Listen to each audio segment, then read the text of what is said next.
नमस्कार। मैं हूं विक्रांत यादव और आप देख रहे हैं आपका अपना चैनल दास वतन।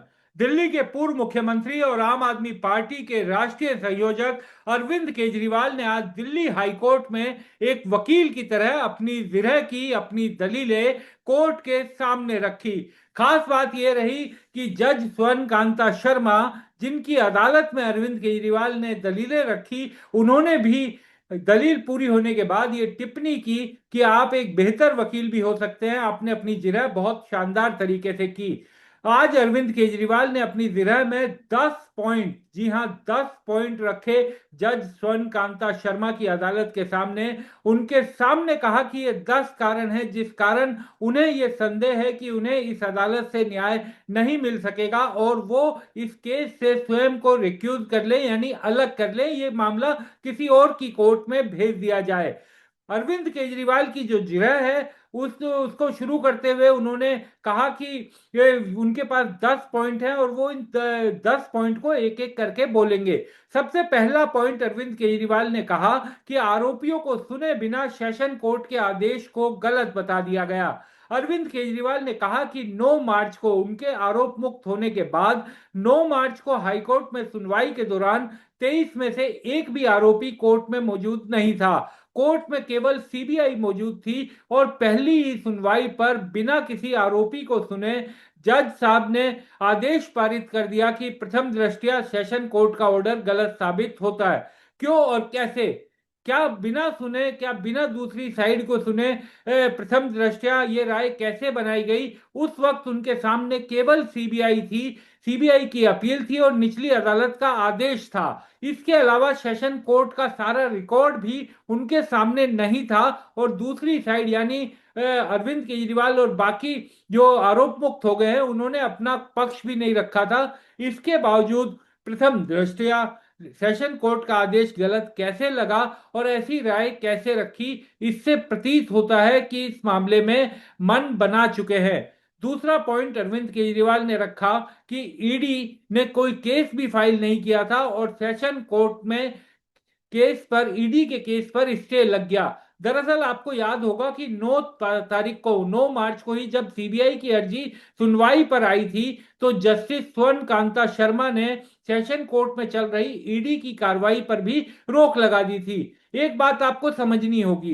कि कानूनन किसी भी मामले में पहले कोई अपराध होता है जिसकी सीबीआई या फिर कोई भी जो पुलिसिया एजेंसी होती है वो एफआईआर दर्ज करती है और उसके बाद अगर उसमें गलत तरीके से मनी लॉन्ड्रिंग या बाकी चीजें की गई हैं तो उस पैसे को किस तरीके से रिकवर करना, कैसे मनी लॉन्ड्रिंग की गई, उसकी जांच ईडी करती है। अब अगर सीबीआई के केस या पुलिस के केस ही अदालत में साबित ना हो पाए तो ईडी का केस अमूमन अपने आप ही बंद हो जाता है। चूंकि इस केस में सेशन कोर्ट ने सीबीआई के केस को बंद कर दिया था जो यानी मेन ऑफेंस होता है और उसी के आधार पर ईडी ने अपना केस दाखिल किया था, तो ये कहा जाता है कि ईडी का केस भी अपने आप बंद हो सकता था। लेकिन जस्टिस स्वर्ण कांता शर्मा ने ईडी का केस खत्म करने पर रोक लगा दी थी, उस पर एक तरह से स्टे लगा दिया था। तो अरविंद केजरीवाल ने कहा कि ईडी ने ऐसी कोई प्रार्थना नहीं की थी, कोई लिखित में आदेश, कोई लिखित में याचिका नहीं दाखिल की गई, ना ही इस मामले में किसी ने इसकी मांग की थी। केवल और केवल सॉलिसिटर जनरल ने ओरल ये अनुरोध किया और उसको स्वीकार कर लिया गया। तो ये एक तरह से बायस उन्हें नजर आता है। तीसरा उन्होंने पॉइंट बताया कि सीबीआई के जांच अधिकारी ने कोर्ट में केस फाइल भी नहीं किया और उनके खिलाफ कार्रवाई पर रोक लगा दी गई। 9 तारीख की सुनवाई के दौरान ही हाई कोर्ट ने यानी जस्टिस स्वर्ण कांता शर्मा ने जो सीबीआई के खिलाफ, सीबीआई के जांच अधिकारी के खिलाफ कार्रवाई करने का निचली अदालत ने आदेश दिया था उस पर स्टे लगा दिया। तो अरविंद केजरीवाल का यह कहना था कि ना तो सीबीआई के जांच अधिकारी कोर्ट में आए, ना उन्होंने कोई एप्लीकेशन फाइल की, तो किस तरीके से ये उनके खिलाफ कार्रवाई पर बिना किसी को सुने रोक लगा दी गई, बिना अधिकारी के आवेदन के अपने इस तरह की रोक लगाई जो मन में शंका पैदा करता है। चौथा पॉइंट अरविंद केजरीवाल ने यह बोला कि आरोपियों को जवाब दाखिल करने के लिए सिर्फ 1 हफ्ते का समय दिया गया जबकि आप बाकी केसों में 5-6 महीने का टाइम देते हैं। उन्होंने कहा कि 600 पन्ने का आदेश और उसके बाद सीबीआई की अपील, इतने कम समय में अपील डालना थोड़ा मुश्किल है, जवाब देना। उन्होंने कुछ केसेस की बात दी कि आपके सामने जितने मामले आए उनका उन्होंने स्टडी किया है, और कई मामलों में 3 से लेकर 7 महीने की तारीख दी गई, लेकिन इसमें सिर्फ 1 हफ्ते की क्यों, और इसमें इस मामले में इतनी जल्दबाजी क्यों।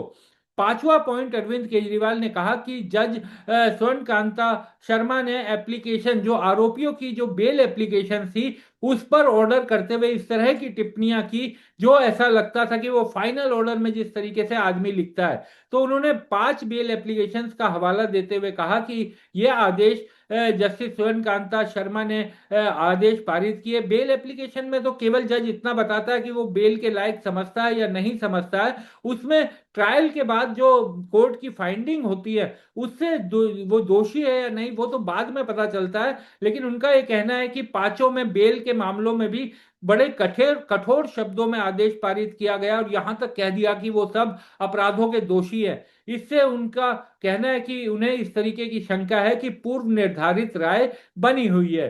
छठा पॉइंट, अरविंद केजरीवाल ने यह बोला कि जस्टिस स्वर्ण कांता शर्मा के ये बेल ऑर्डर सुप्रीम कोर्ट से खारिज हो गए। ना केवल कोर्ट ने बेल दी बल्कि कुछ मामलों में टिप्पणियां भी की। सातवां पॉइंट, अरविंद केजरीवाल ने कहा कि अरविंद, जब भी सीबीआई या ईडी कोई भी पॉइंट रखती है, कोई भी दलीलें कोर्ट के सामने रखती है, तो जस्टिस स्वर्ण कांता शर्मा उन्हें अपने आदेशों में स्वीकार कर लेती हैं, और जो भी वो मांगते हैं उनसे ज्यादा सीबीआई को कई बार मिल जाता है। और कई उन्होंने तुषार मेहता का तो ये भी कहा था कि उन्होंने केवल ओलर रूप से ये बोला था कि जांच अधिकारी और बाकी सब चीजें उनको 9 तारीख को बिना किसी आरोपियों की मौजूदगी के राहत मिल गई थी, तो उन्होंने इस पर भी आपत्ति जताई। नवा पॉइंट, अरविंद केजरीवाल ने कहा कि जस्टिस स्वर्ण कांता शर्मा आरएसएस की एक विंग है, अधिवक्ता परिषद, उसकी कम से कम 4 मीटिंग में जस्टिस स्वर्ण कांता शर्मा गई हैं, और उस मामले के जो ये अधिवक्ता परिषद है वो आरएसएस से प्रभावित है, आरएसएस की सोच वाली है, और ये क्योंकि पॉलिटिकल मामला है और उनकी सोच आरएसएस के बिल्कुल मुखर विरोधी है, तो इसलिए जब वो उनके कार्यक्रम में हिस्सा लेती हैं तो उन्हें इस मामले में संदेह, अपने मन में शंका पैदा होती है। ये अरविंद केजरीवाल ने ये बोला। तो 10वां पॉइंट, अरविंद केजरीवाल ने बोला कि एक टीवी कार्यक्रम में गृह मंत्री अमित शाह ने कुछ दिनों पहले बयान दिया कि हाईकोर्ट के आदेश के बाद अरविंद केजरीवाल को सुप्रीम कोर्ट जाना होगा। तो उन्होंने ये कहा कि क्या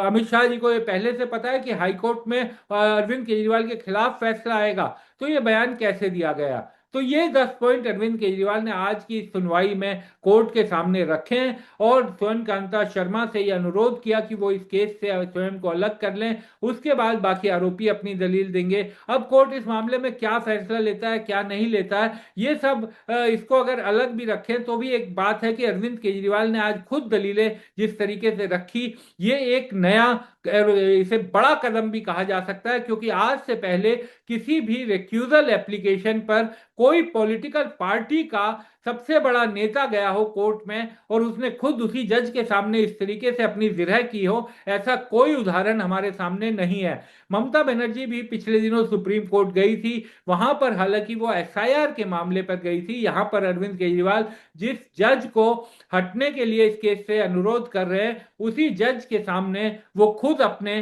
वकील बने हुए थे। तो ये इस मामले में एक बड़ा अहम डेवलपमेंट है, और इसी कारण आपको अरविंद केजरीवाल के जो 10 पॉइंट हैं वो हमने इस वीडियो में बताने की कोशिश की है। आपसे यही अनुरोध कि अपना साथ दास स्वतंत्र के साथ बनाए रखिए।